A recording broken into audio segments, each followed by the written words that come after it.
क्या कांग्रेस पार्टी के भीतर आज भी खुलकर बोलने की इजाजत नहीं है? क्या पार्टी अध्यक्ष के पद की गरिमा सिर्फ प्रतीकात्मक बनकर रह गई है? क्या कुछ वरिष्ठ नेता मन में बहुत कुछ रखते हैं लेकिन कह नहीं पाते? इन सवालों को हवा दी है कांग्रेस के पूर्व नेता आचार्य प्रमोद कृष्णम ने। हाल ही में एक प्रेस कॉन्फ्रेंस में उन्होंने कांग्रेस के आंतरिक माहौल को लेकर जो बातें कही वो कई पुराने सवालों को फिर से चर्चा में ले आई हैं। उन्होंने इशारों में पार्टी नेतृत्व को कार्यशैली पर सवाल उठाए और यह भी कहा कि कांग्रेस के भीतर आज भी एक तरह की चुप्पी का माहौल बना हुआ है। इतना ही नहीं, आचार्य प्रमोद ने समाजवादी पार्टी के राष्ट्रीय अध्यक्ष अखिलेश यादव को भी एक जिम्मेदार राजनेता के रूप में गंभीर छवि अपनाने की सलाह दी। आइए बताते हैं आपको पूरी खबर, लेकिन उससे पहले आन भारत को सब्सक्राइब कर दीजिए। नमस्कार, स्वागत है आप सबका आन भारत पर। मैं हूं आपके साथ तनीषा भारद्वाज। राजनीति में आलोचना नई बात नहीं, लेकिन जब बात भीतर से उठे तो उसका असर गहरा होता है। कांग्रेस के पूर्व नेता आचार्य प्रमोद कृष्णम ने हाल ही में जो बात कही, उन्होंने विपक्षी राजनीति की आंतरिक परतों को एक बार फिर चर्चा में ला दिया है। उन्होंने कांग्रेस के आंतरिक माहौल को लेकर जो सवाल खड़े किए हैं वो किसी व्यक्तिगत नाराजगी से ज्यादा एक बड़े राजनीतिक और वैचारिक विमर्श का हिस्सा प्रतीत होते हैं।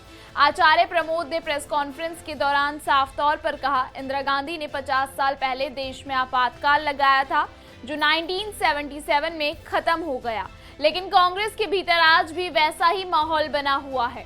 उन्होंने दावा किया कि पार्टी की सबसे अहम संस्था CWC के सदस्य भी खुलकर अपनी बात नहीं रख पाते। उन्होंने कहा कि कई नेता कुछ कहना चाहते हैं लेकिन दबाव के कारण चुप रहते हैं, जैसे उनके पंख कुतर दिए गए हों। ये सवाल विचार करने लायक है कि क्या एक राष्ट्रीय पार्टी के अंदर के नेता सवाल जवाब भी नहीं कर सकते हैं। एक और महत्वपूर्ण टिप्पणी में प्रमोद कृष्णम ने कहा कि मल्लिकार्जुन खड़गे कांग्रेस अध्यक्ष जरूर है, लेकिन फैसले राहुल गांधी के सहयोगी या उनके करीबी लोग लेते हैं, बल्कि पूरे संगठन ढांचे की पारदर्शिता और संस्था पर सवाल खड़ा करता है। क्या अध्यक्ष की भूमिका केवल औपचारिक रह गई है और क्या यह बात कांग्रेस के आम कार्यकर्ता भी महसूस करते हैं? आचार्य प्रमोद को फरवरी 2024 में कांग्रेस से निष्कासित कर दिया गया था। कारण, उन्होंने अयोध्या में राम मंदिर प्राण प्रतिष्ठा के अवसर पर प्रधानमंत्री मोदी की सार्वजनिक सराहना की थी, जबकि पार्टी ने कार्यक्रम से दूरी बना रखी थी। यहाँ सवाल ये नहीं कि किसने किसकी सराहना की, बल्कि यह है कि क्या किसी नेता को वैचारिक मतभेद की स्वतंत्रता नहीं मिलनी चाहिए। भारतीय राजनीति में विचारधारा का सम्मान होना चाहिए, लेकिन यदि किसी नेता की निजी श्रद्धा या सोच पार्टी लाइन से अलग हो तो क्या उसे अनुशासनहीनता मान लेना सही है?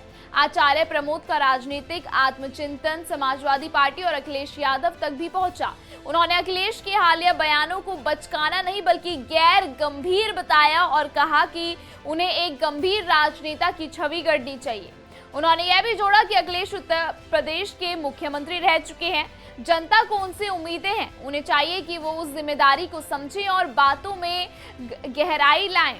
प्रमोद कृष्णम ने कहा कि जैसे राहुल गांधी के कमजोर बयानों ने कांग्रेस की साख को नुकसान पहुंचाया, वैसे ही अगर अखिलेश यादव भी गंभीरता नहीं अपनाते तो सपा को भी नुकसान हो सकता है। ये बात सिर्फ व्यक्तियों पर नहीं बल्कि संपूर्ण विपक्षी राजनीति की दिशा और प्रभावशीलता पर भी सवाल खड़ा करती है। क्या आज का विपक्ष विचार और नीति के स्तर पर उतना परिपक्व है जितना जनता उनसे अपेक्षा करती है? आचार्य प्रमोद कृष्णन के हालिया बयानों को केवल बगावत कहकर खारिज नहीं कर सकते, लेकिन यदि उन्हें एक राजनीतिक चिंतन के रूप में देखा जाए तो कई जरूरी सवाल उठते हैं। क्या आज की राजनीतिक पार्टियों में असहमति को जगह मिलती है? क्या नेतृत्व को जवाबदेह बनाने की प्रक्रिया अब भी है? क्या हमारी राजनीति में सवाल और सुधार की गुंजाइश बची है? इन सवालों के जवाब ही तय करेंगे कि आने वाले वर्षों में कौन सी पार्टी वास्तव में जनता के विश्वास की पात्र बनती है।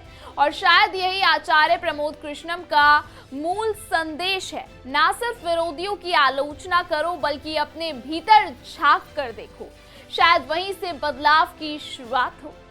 फिलहाल इस खबर में इतना ही। इस खबर पे आपकी क्या राय है, कमेंट सेक्शन में हमें जरूर बताइएगा।